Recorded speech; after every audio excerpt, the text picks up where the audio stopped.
이제 다 함께 묵도하심으로 주일 예배를 하나님께 드리겠습니다.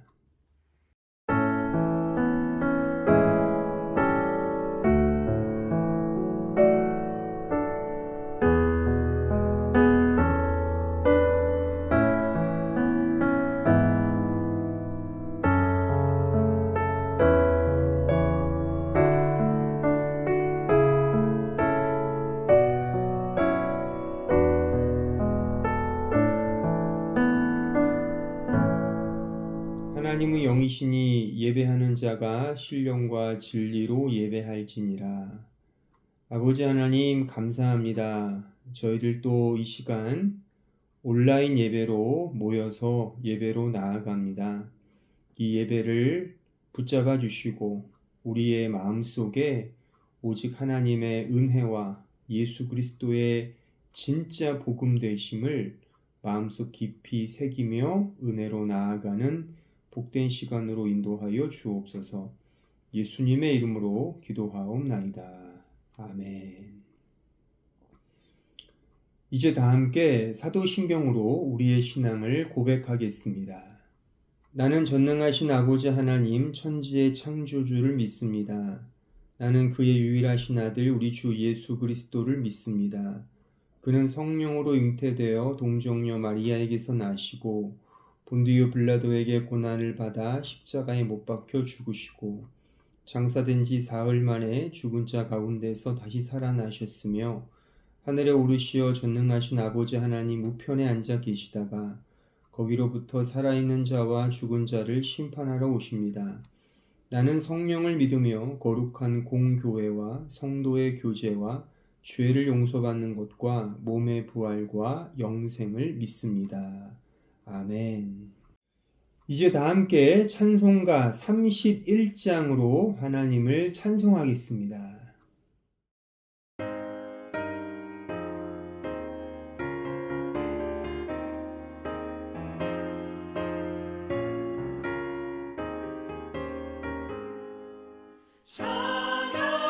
찬양하라 복되신 구세주 예수 백성들아 사랑을 전하세 경배하라 하늘의 천군과 천사 주님 앞에 영광을 돌리세 목자같이 우리를 지키시고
다 함께 기도하겠습니다. 은혜로우신 아버지 하나님, 감사합니다. 이 예배를 통하여 우리의 마음과 우리의 몸과 우리의 모든 것을 하나님께 드립니다. 우리가 드릴 것은 죄밖에 없습니다. 하지만 하나님께서 예수 그리스도의 십자가의 의로 우리의 죄를 가장 거룩한 의로 전가시키사, 바꾸시사, 가장 기뻐하시는 영광으로 삼아주시니 저희들은 몸둘 바를 모르겠습니다. 이 예배를 통하여 그렇게 우리를 사랑하시는 인격자 되신 하나님의 그 은혜 앞에 믿음으로 나아가는 이 시간 되게 하여 주옵소서. 우리가 지금 온라인으로 예배를 드리고 있습니다. 이 예배를 통하여 하나님께만 영광을 돌리게 하시고 또한 우리 안에는 오직 예수님 한 분만으로 만족하며 기뻐하며 또한 믿음으로만 나아가는 이 시간 될 수 있도록 함께하여 주옵소서. 우리 사랑하는 모든 성도들 어디 있든지 간에 예수님만이 진짜임을 온전히 고백하며 나는 죽고 예수님으로만 산다는 이 믿음의 고백으로 살아가는 주의 백성들 되게 하여 주옵소서. 이 믿음의 고백이 좁은 길을 걷는 길이기에 많이 힘들고 어려워도 이 세상의 기쁨이 아닌 오직 하늘의 소망과 하늘의 기쁨만을 사모하며 늘상 승리하며 나아가는 주의 백성들 다 될 수 있도록 함께하여 주옵소서. 이 시간 말씀을 듣고 전하는 시간입니다. 이 부족한 종의 입술을 주장하사 하나님의 하나님 되심을 온전히 증거하며 이 말씀을 통해 우리 모두가 다 떨어져 있지만 이 말씀 안에 하나됨을 누리며 기뻐하며 믿음으로 나아가는 이 복된 시간으로 인도하여 주옵소서. 예수님의 이름으로 기도하옵나이다. 아멘. 이제 하나님 말씀을 보겠습니다. 우리에게 주시는 하나님의 말씀은 출애굽기 34장 14절이 되겠습니다.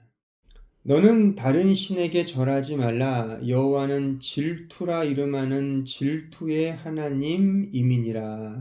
아멘.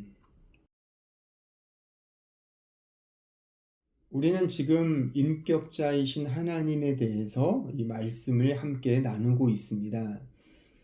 지난 시간에는 좀 서론에 해당하는 인격자 하나님의 가장 기초적이고 기본적인 내용을 함께 살펴보았다면 오늘은 거기서 한 걸음 좀 더 나아가서 이제 오늘 본문에 나와 있는 의미와 함께 인격자 하나님에 대한 좀 더 좀 진지한 의미들을 좀 생각해 보고자 합니다. 좀 더 나아가 이런 인격자 하나님을 믿는 이제 우리 신자의 믿음 생활은 어떠해야 하는지까지 결론적으로 제가 오늘 말씀을 증거하고자 합니다. 지난주 내용을 잠깐 좀 복습을 해보면 이제 하나님은 지정의를 가지신 인격자 하나님이라 그랬어요. 근데 그 지정의의 인격자 하나님은 곧 자유롭게 사랑하시는 분이시다. 그렇죠? 그러니까 자유 안에서 사랑하시고 사랑 안에서 자유하시는 하나님이다. 그래서 제가 이런 표현을 썼었죠. 인격의 꽃은 자유이고, 그죠? 그 인격을 가진 그 자유자의 꽃은 사랑이다. 그죠? 인격의 꽃은 자유이고, 그 자유의 꽃은 사랑인 겁니다. 그러니까 인간이 자유로운 인간이 할 수 있는 최고의 아름다운 삶의 양상은 사랑인 겁니다. 그렇죠? 또한 우리 인간이 구가할 수 있는 가장 멋진 모습은 자유인 거죠. 그러니까 자유 안에서 사랑하고 사랑 안에서 자유한다가 바로 인격자가 행하는 가장 고급한 아름다운 양상인 것입니다. 그래서 자유와 사랑은 뗄래야 뗄 수 없는 관계라고 제가 강조를 했었죠. 그러니까 자유 없는 사랑은 억압적 사랑이고, 그죠? 사랑 없는 자유는 폭력적 자유인 겁니다. 하나님은 이렇듯 인격자로서 자유롭게 사랑하시는 인격자이시다. 그렇죠? 그래서 기계가 아니라 그랬죠. 하나님은 기계나 어떤 기타 사물들이 아닌 겁니다. 그러니까 자동 판매기와 같은 기계가 아닌 거죠. 그렇죠? 어떤 정해진 원칙에 따라 그냥 움직이는 그런 존재가 아닌 겁니다. 그렇죠? 그러니까 이런 의미에서 하나님은 기계가 아니시기 때문에 자동 판매기가 아니기 때문에 그러니까 동전을 넣는다 그래서 제깍 나오는 기계가 아닌 것이죠. 그렇죠? 그러니까 하나님은 설령 동전을 넣어도 들어주시지 않는 존재. 그렇죠? 동전을 넣지 않아도 들어주시는 하나님. 왜요? 인격이기 때문에. 그러니까 자유롭게 사랑하시는 분이기 때문에 하나님은 그렇게 고정화된 원칙에 따라 그냥 이렇게 늘 그 틀에 따라 행하는 존재가 아닌 것입니다. 그러니까 하나님의 자유로운 마음인 것이죠. 그 하나님의 그 자유로운 마음을 우리가 어떻게 다 헤아릴 수 있겠습니까? 다만 그런 자유로우신 하나님께서 나를 끔찍히 사랑하신다는 거잖아요. 이게 복음인 겁니다. 그러니까 하나님 마음인 거예요. 근데 그 하나님의 마음이 왜 나에게 있지? 그게 우리에게는 놀라운 이 경외감인 것이고 경이로움인 것이죠. 경탄인 겁니다. 그게. 그렇죠? 하나님의 그 자유로운 마음이 그 사랑이 왜 나에게 있는가? 하필 나 같은 죄인에게 왜 임했는가? 그건 아무도 모르는 겁니다. 성경에 이런 말씀이 있죠. 하나님께서 에서는 미워하고 야곱은 사랑했다. 그렇죠? 근데 그 에서와 야곱에게는 이유가 없어요. 하나님 마음인 거예요. 오히려 인간적으로 따져보면 큰아들인 에서가 훨씬 더 늠름해 보이고 믿음직스러워 보이고 큰아들답게 씩씩하고 자기가 하는 일을 잘해요. 그렇죠? 아버지가 야 나를 위해서 좀 음식 좀 만들어 와라. 그러니까 음식을 잘 만들어 오잖아요. 그렇잖아요? 근데 그 동생 야곱은 뭐예요? 오히려 굉장히 좀 야비하고 사기성 짙은 사람 아닙니까? 그러니까 됨됨이를 봐서는 에서에게 축복을 해야죠. 근데 하나님은 에서는 미워하고 야곱을 사랑했다 그런단 말입니다. 그 왜요? 그 하나님 마음인 겁니다. 엿장수 마음인 것처럼 하나님 마음인 거예요. 그러니까 근데 그 하나님의 자유로우신 마음이 나에게 있다. 그 하나님의 은혜와 사랑을 확인한 우리 신자가 어찌 놀라운 그 하나님의 은혜를 찬송하지 않을 수 있겠는가. 제가 이것을 지난주에 말씀을 드렸습니다. 근데 이러한 오늘 중요한 핵심은 뭐냐면 이러한 자유롭게 사랑하시는 하나님의 그 인격성이 가장 극적으로 보여주고 있는 성경의 구절 또 그 표현, 그 문구가 바로 오늘 나타나 있다라고 저는 생각을 해요. 즉 질투하시는 하나님. 그러니까 이 질투하시는 하나님이 곧 인격자이신 하나님, 즉 자유롭게 사랑하시는 그 하나님의 인격성을 가장 극적으로 보여주는, 물론 성경에 다양한 표현들이 있지만 그 중에서 가장 극적으로 보여주는 성경의 단어, 그 표현이라고 저는 생각을 합니다. 그래서 이 본문을 제가 인격자이신 하나님의 이 테마 설교에 제가 본문으로 정한 것입니다. 분명 이 질투라는 말은 부정적 뉘앙스가 짙은 단어입니다. 그러니까 좋지 않은 단어죠. 누가 여러분들에게 당신은 너무 질투가 심해 라고 하면 기분이 어떠세요? 그냥 이제 싸움이 나는 거죠. 그렇죠? 전혀 좋은 말이 아니에요. 옛날 유교 문화권에서는요, 그 칠거지약이라는 게 있었어요. 물론 지금 생각하면 완전히 악법 중에 악법이죠. 하지만 그 당시, 그러니까 우리나라 조선시대에도 이런 칠거지약이라는 이 개념이 경국대전에 수록될 정도로 이렇게 잘 지켰던 그런 법이었는데, 뭐냐면 남편이 아내를 쫓아낼 수 있는 7가지 근거예요. 7가지 근거가 되면 남자가 여자를 쫓아내도 하등 유교적으로 문제되지 않는다. 그 중에 하나가 질투입니다. 그러니까 그 정도로 질투는 인간관계에 있어서 부정의 아이콘입니다. 그런데 이런 질투라는 단어를 하나님께 성경이 사용하고 있다는 사실입니다. 자, 그럼 질투하시는 하나님은 무엇을 의미하는가? 저는 이것을 어떻게 주석하고 싶냐면 바로 하나님의 자유로우신 인격성을 가장 극적으로 드러내는 단어다라고 저는 주석을 답니다. 그러니까 질투하기 위해서는요, 감정이 있어야 되잖아요. 그렇죠? 또한 의지적 행동이 뒤따라야죠. 그리고 나름 좀 편향된 나름의 어떤 사고일진 모르지만 그 나름의 팩트 체크가 있어야 돼요. 어떤 사실을 기반으로 하여 그 감정과 그 질투의 의지를 드러내야 되는 거잖아요. 이게 질투거든요. 질투. 가만히 보세요. 이게 기계와 사물 등이 질투하는 거 보셨습니까? 여러분들이 새로운 스마트폰을 구입을 했어요. 그러면 전에 쓰던 구형 스마트폰이 질투합니까?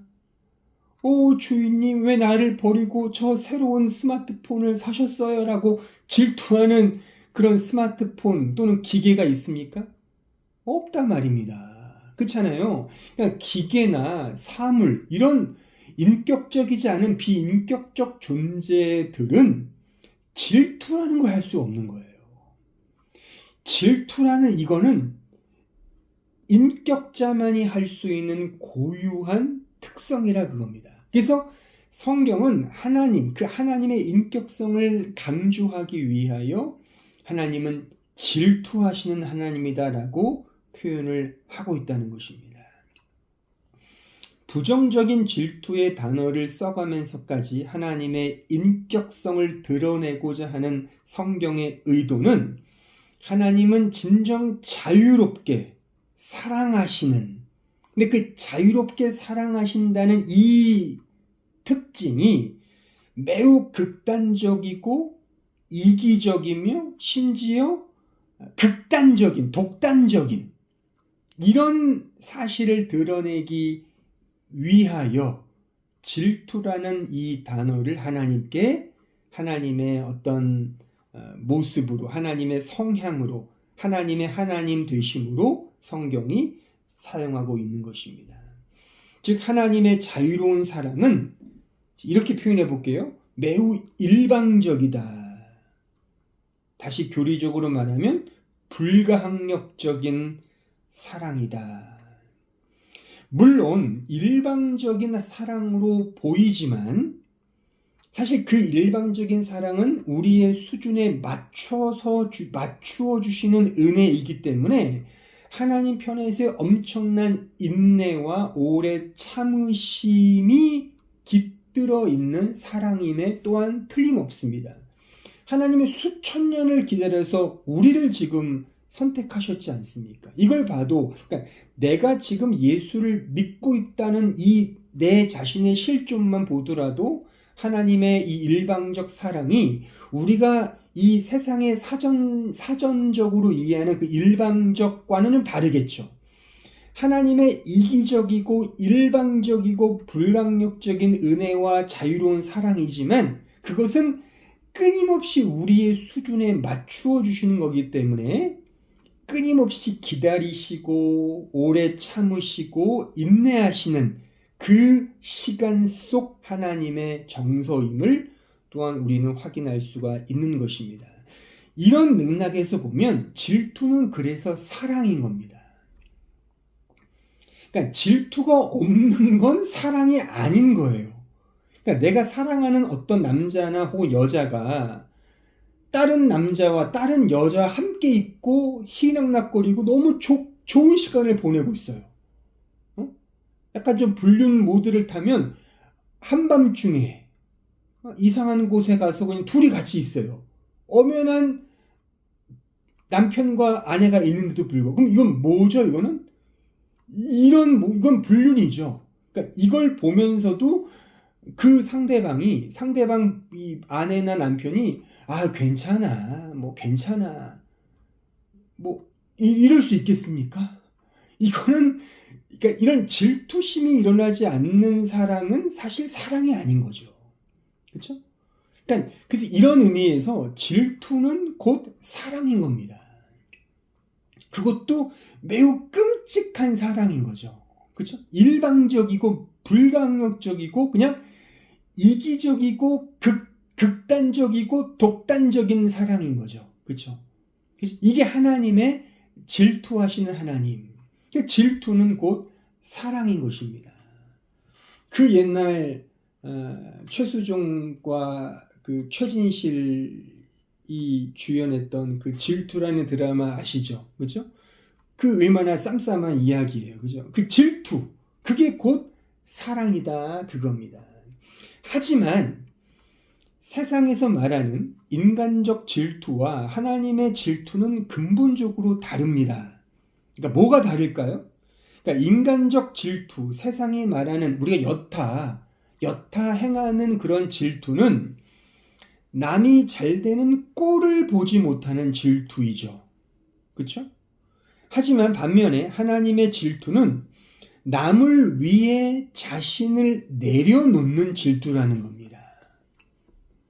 그러니까 전자, 세상의 질투, 인간적 질투, 남이 잘 되는 꼴을 못 보는 그런 질투는 자기 우월성을 근거한 질투라면 후자, 즉 하나님의 질투, 하나님의 일방적이고 독단적이고 이기적이지만 오래 참으시고 인내하시고 우리에게 맞춰서 주시는 하나님의 진짜 질투의 사랑은 희생을 근거로 한 질투라는 겁니다. 자기 우월성을 드러내는 질투, 자기 희생을 근거로 한 질투. 하나님의 질투는 자기 희생을 근거로 한, 그것을 기초로 한, 거기에 정초되어 있는 질투인 것입니다. 왜 우리는 질투하죠? 나보다 상대가 잘 되는 걸 보면 질투심이 유발되지 않습니까? 그렇죠? 사촌이 땅을 사면 배가 아픈 법이죠. 이 질투의 마음인 겁니다. 하지만 하나님의 질투는 정반대라는 겁니다. 하나님께서 자신을 질투하시는 하나님으로 말씀하시고 강조하신 그 배후에는 그 내용들을 하나하나 곱씹어 보면 역사적으로 그 역사적인 배후든 역사적으로 드러난 사건이든 우리와 관계를 맺으시면서 구체적으로 하나님의 질투의 실존적 모습은 뭐예요? 자기 희생인데 쉽게 다시 말하면 끊임없이 우리에게 저 주시는 하나님으로 드러나고 있다는 사실입니다. 그렇게 저 주시는 하나님의 가장 완벽한 질투의 구현이 어떤 사건이죠? 바로 하나님이신 그가 인간의 몸을 입고 인격 그 자체, 인간 그 자체인 사람이 되신 사건, 성육신 사건을 통해 우리는 확인할 수가 있는 것입니다. 그러니까 하나님 편에서 보면 성육신 사건은 자신을 완전히 비우시고 우리를 위해 모든 걸 내어주신 희생 그 자체였습니다. 그러니까 인격자이신 하나님께서 실제 인간이 되신 사건이라 그거죠. 자, 빌립보서 2장 5절로 8절 말씀을 한번 읽어보겠습니다. 너희 안에 이 마음을 품으라. 곧 그리스도 예수의 마음이니 그는 근본 하나님의 본체시나 하나님과 동등됨을 취할 것을 여기지 아니하시고 오히려 자기를 비워 종의 형체를 가지사 사람들과 같이 되셨고 사람의 모양으로 나타나사 자기를 낮추시고 죽기까지 복종하셨으니 곧 십자가에 죽으심이라. 자, 이것이 바로 하나님의 그 인격성을 인간 되심으로 완전하게 보여주신, 그렇죠? 이것만큼 하나님의 인격화된 사건이 어디 있습니까? 그렇죠? 그러니까 하나님께서 하나님의 그 신격에 인격을, 그러니까 인간성을 함께 통일시킨, 그렇죠? 그러니까 신인이 하나가 되는 이 신인, 그러니까 신성이신 하나님께서 인성을 취하셨다는 것 자체는 극단적인 자기 비하죠. 그렇죠? 이 이상의 자기 비하는 있을 수가 없는 겁니다. 제가 종종 이런 표현을 쓰죠. 마치 인간이 동물이 된다라는 것보다 더한 거죠. 그렇죠? 어차피 인간과 동물은 같은 동물계잖아요. 그렇잖아요. 같은 생물계지 않습니까? 근데 신성이신, 이건 어떤 건지 몰라요. 그 신격이라는 건, 신성이라는 건. 근데 그 신성이신 하나님께서 인간성을 취하셨다는 것 자체는 이건 말로 형언할 수 없는 자기 비하인 겁니다. 자기 희생인 거죠. 그러니까 이 정도로 하나님은 우리를 사랑하는 그 질투 속에서 우리를 위해서 완전히 자신을 다 내어주신, 져주신, 죽기까지, 그러니까 죽을 수 없는 하나님이 죽었다는 것, 십자가를 지심으로 죽었다는 것조차 어떻게, 뭘로 더 이상 표현할 수 있겠습니까? 인격성의 가장 극적인 모습인 하나님의 이 질투의 모습인 겁니다. 우리를 위해 완전히 자기 희생을 자유로이 정하신 사건. 이게 하나님의 절대적 사랑인 것입니다. 요 하나님의 인간 되심, 성육신, 그 질투의 화신, 이게 하나님의 질투인 거예요. 이러한 내용들이 창세기부터 요한계시록, 성경 전체를 통해 이 하나님의 질투가 실존적으로 묘사되고 설명되고 있는 거예요. 우리를 너무나 사랑한 나머지 내가 이렇게 너를 사랑한다. 난 이렇게 너를 사랑하기까지 질투한다. 너 나 안 믿을 거야? 이래도 뭐 이렇게 심지어 뭐 협박이죠. 어떻게 보면. 그렇죠? 그러니까 하나님의 극단적인 사랑이 이 질투로 드러나고 있다는 사실입니다. 자기 희생의 모습이죠. 그러니까 이 극적인 이 질투의 이 하나님의 인격성을 드러내는 이 말씀이 지금 막 읽은 빌립보서 2장 요 5절 8절 말씀인 겁니다. 이 말씀을 한번 오늘 예배 끝나고 한번 쭉 묵상해 보세요. 이 정도로 날 사랑한다고? 와, 이거 그러니까 너무 감사하죠. 근데 어떤 면에서 보면 정말 너무 경이로운 거죠. 그렇죠? 와, 이렇게까지 날 사랑한다고? 그렇죠? 그러니까 이게 하나님의 질투, 하나님의 사랑인 것입니다. 바로 인격자이신 하나님의 사랑인 것이죠. 자, 그럼 이제 끝으로 제가 이러한 오늘 이 인격자이신 하나님에 대해서 우리가 되게 짧은 시간이죠. 제가 원래 길게는 1시간 넘게도 설교하는데 사실 지난주하고 오늘까지 내용을 하면 제가 생각해도 아주 임팩트 있게 짧게 제가 준비를 했습니다.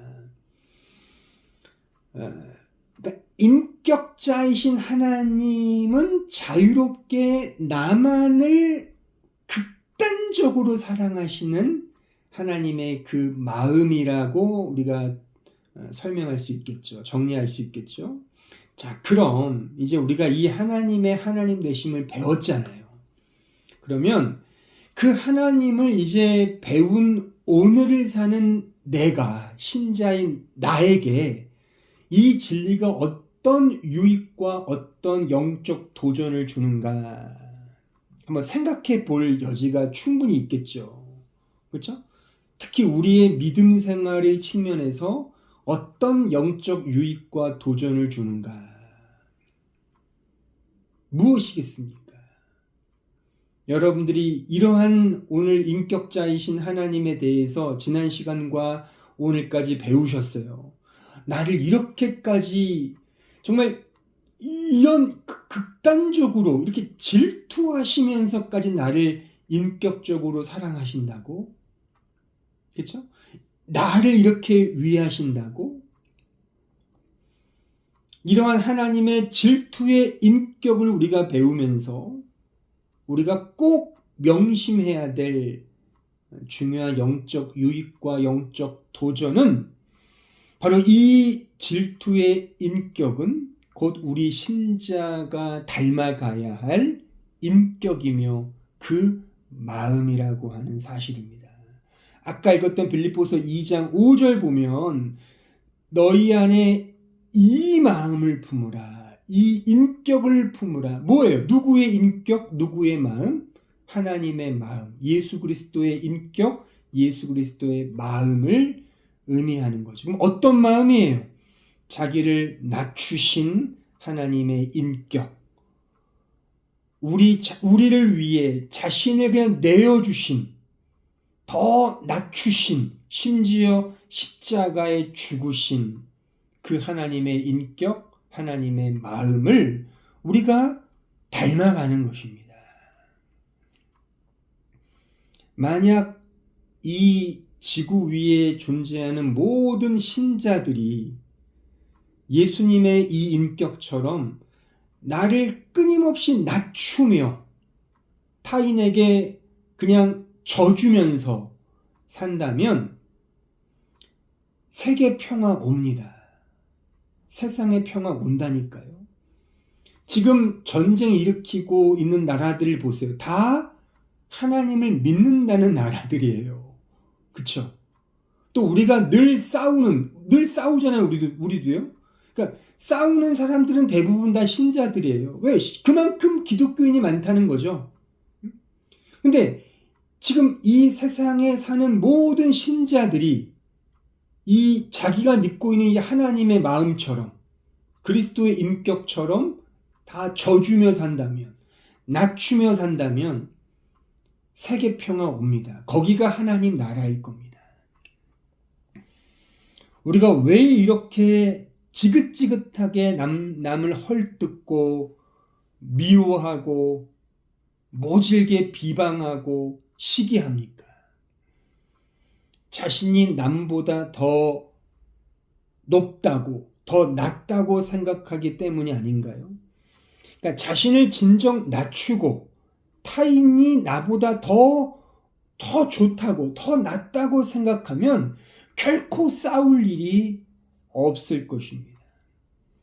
나보다 못난 놈이 잘 나가면 배 아프고, 그래서 질투심이 유발되고, 그래서 하고 뿡하고 들이받고 싸우고, 그런 것이 이 세상의 전형적인 인격 아닙니까? 하지만 하나님의 질투, 하늘에 속한 질투는 내가 타인보다 더 낮고 더 아래로 마음을 두고 사는 그런 열망인 겁니다. 나는 너보다 더 낮은 존재야, 난 더 작은 자야 라는 그런 마음의 열망, 이게 하늘의 질투라는 겁니다. 이 하늘의 질투가 하나님의 질투이고 그의 인격적 사랑인 것이죠. 우리가 본받아야 할 하늘의 인격, 하나님의 마음인 것입니다. 결론입니다. 하나님의 인격은 죄인인 우리를 향한 하나님의 자유로운 사랑입니다. 나에게 그저 져주시는 하나님의 질투의 열망이었습니다. 바로 하나님이 예수 그리스도께서 인간으로 오신 그 성육신 사건이 그냥 져주시는, 가장 낮은 자리로 오신, 가장 작은 자로 오신 그 대명사 아닙니까? 우리가 예수님을 믿는 진정 신자라면 우리는 필연적으로 그리스도의 이 인격을 닮아가게 되어 있습니다. 닮아가야 합니다. 자, 그럼 그리스도의 인격을 닮아간다는 건 그리스도처럼 더 자신을 낮추고 다른 사람을 자신보다 더 소중히, 더 높이, 더 존중히 여기는 것을 의미하는 겁니다. 그러므로 서로 져주십시오. 남편에게 져주시고 아내에게 져주세요. 내가 낳았다고 자식 이겨먹으려고 하지 말고 인격적으로 자식을 대해주셔야 합니다. 교우 관계에 있어서도 좀 힘들고 어려워도 그냥 먼저 손 내밀어 주시고 먼저 나누고 푸근한 아량을 베풀어 주십시오. 져주는 건 사실 누구나 할 수 있는 가장 작은 행동 아닙니까? 그렇잖아요. 내가 이기기 위해서는 뭔가 막 어마어마한 노력도 필요하죠. 그렇잖아요. 근데 져준다고 할 때는 그게 그닥 큰 행동은 아닐 겁니다. 작은 행동일 거예요. 그렇죠? 근데 그 작은 행동이 바로 하나님의 인격을 닮아가는 가장 위대한 모습임을 우리는 꼭 기억해야 할 것입니다. 이 작은 행동 하나, 져주는 겁니다. 그냥 져주는 거예요. 이 져주는 작은 행동이 바로 인격자이신 하나님의 모습이고 그 인격자이신 하나님을 닮아가는 참된 신자의 자태인 것입니다. 이제 찬송가 269장으로 하나님을 찬송하겠습니다.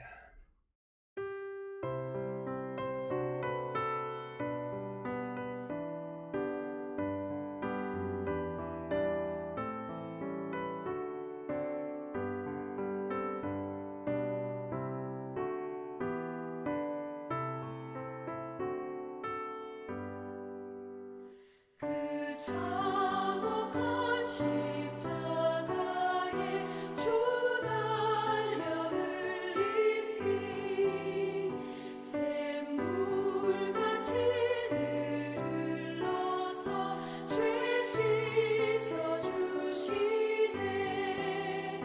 값없어도 다 나와서 내 죄를 보하며 흰 눈보다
기도하겠습니다.